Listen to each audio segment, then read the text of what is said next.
कंकाल का रहस्य। चौरा गांव के खेतों में इन दिनों खुदाई का काम चल रहा था। असल में इसी गांव से होकर एक अच्छी सड़क गुजरनी थी, इसलिए यहाँ खुदाई शुरू की गई थी। अचानक एक दिन खुदाई करने वाली मशीन से कुछ टकराता है। बाद में जब खोजबीन की जाती है तो वहां से 2 कंकाल मिलते हैं। पुलिस गांव के लोगों से पूछताछ शुरू करती है। आप लोगों को क्या लगता है ये किसके कंकाल हो सकते हैं? अरे साहब, हमें क्या पता ये किसके कंकाल हैं, आप ही लोग पता लगाइए। हम लोग तो बहुत ज़्यादा डरे हुए हैं। हाँ, हमारी फॉरेंसिक टीम अभी आ रही है। ये बताओ कि इस गांव के रहने वाला कोई जोड़ा गायब तो नहीं ना? क्योंकि शुरुआती जांच में तो ये बात सामने आ रही है कि एक कंकाल किसी पुरुष का है तो एक किसी महिला का। साहब, हमें तो बहुत डर लग रहा है। ऐसे कंकाल मिलने का मतलब गांव के आसपास ही किसी की हत्या हुई है या फिर किसी को जलाकर मार डाला गया है। हाँ साहब, हम अपने परिवार को लेकर बहुत ही ज्यादा परेशान हैं। देखिए, आप लोगों की परेशानी हम समझ सकते हैं, लेकिन आप लोगों को पुलिस का सहयोग करना होगा, क्योंकि आपके सहयोग के बगैर हम ये पता नहीं लगा सकते हैं कि आखिर ये किसके कंकाल है और इनकी हत्या किसने की। ठीक है साहब, गांव के लोग आपका पूरा सहयोग करेंगे। हाँ साहब, पूरा सहयोग करेंगे। तो फिर ठीक है, हम अपनी जांच शुरू कर देते हैं। कुछ दिन बाद जांच रिपोर्ट आ जाती है। पता चलता है कि ये कंकाल करीब 20 साल पुराने हैं, यानी 20 साल पहले किसी जोड़े की हत्या कर शव को यहाँ पर दबा दिया गया था। इंस्पेक्टर राघव, ये बताओ कि 20 साल पहले की मर्डर मिस्ट्री क्या अब सुलझ सकती है? हाँ सर, क्यों नहीं। लेकिन अब सबूत और गवाह काफी मिट गए होंगे। मुश्किल तो होगी, लेकिन शायद किसी परिवार को इंसाफ मिल सके। इंस्पेक्टर राघव, आप बिल्कुल सही कह रहे हैं। किसी परिवार को तो इंसाफ मिलेगा ही और किसी को उसके किए की सजा भी मिलेगी। जी सर, मैंने तो जांच शुरू भी कर दी है। 20 साल पहले इस गांव के 2 जोड़े अचानक कहीं गायब हो गए थे।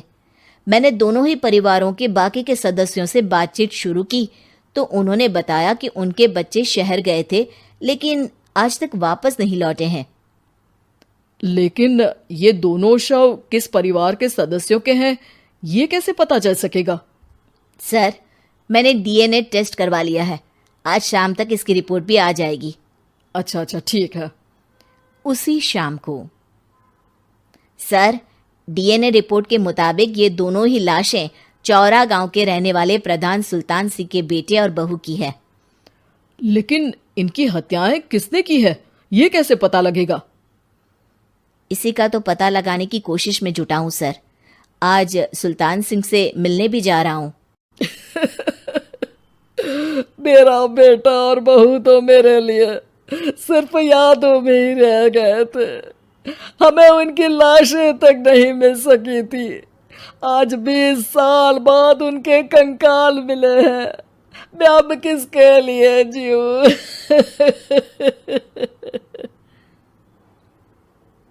लेकिन सर, क्या आपकी किसी से कोई दुश्मनी थी?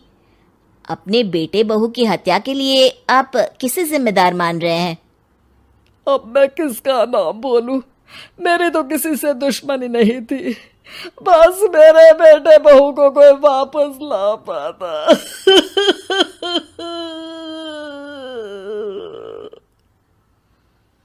इसके बाद सुल्तान सिंह फूट फूट कर रोना शुरू कर देते हैं। सर, अब आप इनका अंतिम संस्कार करवा सकते हैं। कम से कम इनका शरीर ना सही, इनका कंकाल तो आपको मिला है। लेकिन हाँ, अगर आपको कुछ भी याद आए तो जरूर बताइएगा। मेरी तो बेटा अब उम्र हो गई है, लेकिन मेरे बेटे और बहू के हत्यारों का जरूर पता लगाइएगा, क्योंकि जब तक हत्यारे पकड़े नहीं जाएंगे मेरा मन नहीं मानेगा। सर, हमारी पूरी कोशिश रहेगी हत्यारे को पकड़ने की। लेकिन एक बात बताइए, उस वक्त आपको किस पर शक गया था? उस वक्त मेरे एक ड्राइवर को पकड़ा गया था, लेकिन सबूतों के अभाव में उसे छोड़ दिया गया था। अच्छा, और ड्राइवर पर कैसे शक हुआ था? क्योंकि उस दिन ड्राइवर छुट्टी पर था। उस समय लेकिन लाश क्यों नहीं मिल सकी थी? उस वक्त पुलिस ने बहुत कोशिश की थी, लेकिन दोनों की डेड बॉडी नहीं मिल सकी थी। ठीक है, हमारी तफ्तीश चल रही है, मैं फिर आऊंगा। इसके बाद इंस्पेक्टर वहां से चला जाता है और सुल्तान सिंह अपने बेटे और बहू की याद में खो जाते हैं। कुछ दिन बाद सुल्तान सर, एक बात बताइए, जब आपके बेटे बहू की हत्या हुई थी, उसी के आसपास आपके ही गांव का रहने वाला एक और जोड़ा उसी वक्त गायब हो गया था ना? हाँ सर, अलका और अभिषेक, वो भी मेरे बच्चों जैसे ही थे। तो फिर वो कहाँ है? उनका भी आज तक पता नहीं चल सका, लेकिन बताते हैं कि कुछ साल पहले अभिषेक को गांव के ही किसी आदमी ने मुंबई में देखा था, लेकिन फिर वो गायब हो गया। यानी अभिषेक और अलका की हत्या नहीं हुई थी, बल्कि उन्होंने किसी वजह से खुद ही गांव छोड़ दिया था। हाँ, हो सकता है, क्योंकि अभिषेक मेरे बेटे संतोष का अच्छा दोस्त था और उसका मेरे घर भी आना जाना लगा रहता था। हो सकता है कि उसने मेरे बेटे और बहू के बारे में सुन लिया हो और ये गांव छोड़ दिया हो सकता है। उनके परिवार का कोई अब नहीं रहता क्या इस गांव में? अब तो कोई नहीं रहता। एक चाचा थे, लेकिन उन्होंने भी अपना पुश्तैनी मकान बेच दिया है। वो भी अब कहीं शहर में ही बस गए हैं। ओह, अभिषेक और अलका के बारे में भी पता लगाना होगा। हो सकता है कि वही इस हत्या के बारे में कुछ बता सके। हो तो सकता है, लेकिन वो बेचारे तो खुद ही वक्त के मारे थे, वो क्या बताएंगे। फिर भी सर, जब केस दोबारा खुला है तो जांच तो करनी ही पड़ेगी, और इस बार तो लाशें भी बरामद हुई है। कुछ दिन तक लगातार तफ्तीश चलती रही। एक दिन थाने से सुल्तान सिंह को फोन आता है। हाँ, कौन बोल रहा है? सर, मैं कांस्टेबल तुलाराम बोल रहा हूँ थाने से। आपको थाने आना पड़ेगा। थाने? लेकिन क्यों? सर, किसी की पहचान करवानी है। अच्छा ठीक है, मैं दोपहर तक पहुंचता हूँ। सुल्तान सिंह दोपहर में थाने पहुंचता है। कई पुलिस के अधिकारी वहां मौजूद रहते हैं।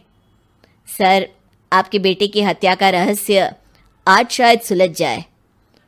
अच्छा इंस्पेक्टर राघव, पर वो कैसे? सर, उस आदमी को देखिए, क्या वही अभिषेक है?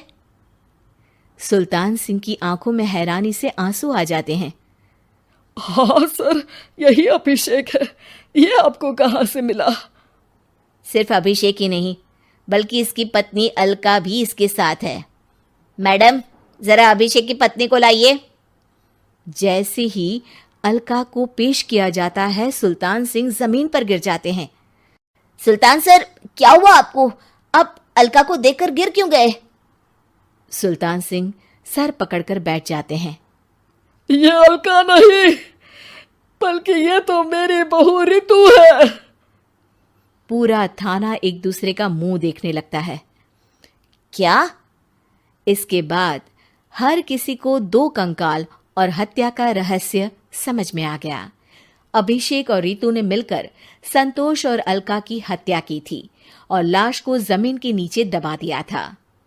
आज 20 साल बाद इस हत्या का रहस्य खुल सका था कि अवैध प्रेम संबंध में दो मासूमों की जान गई थी।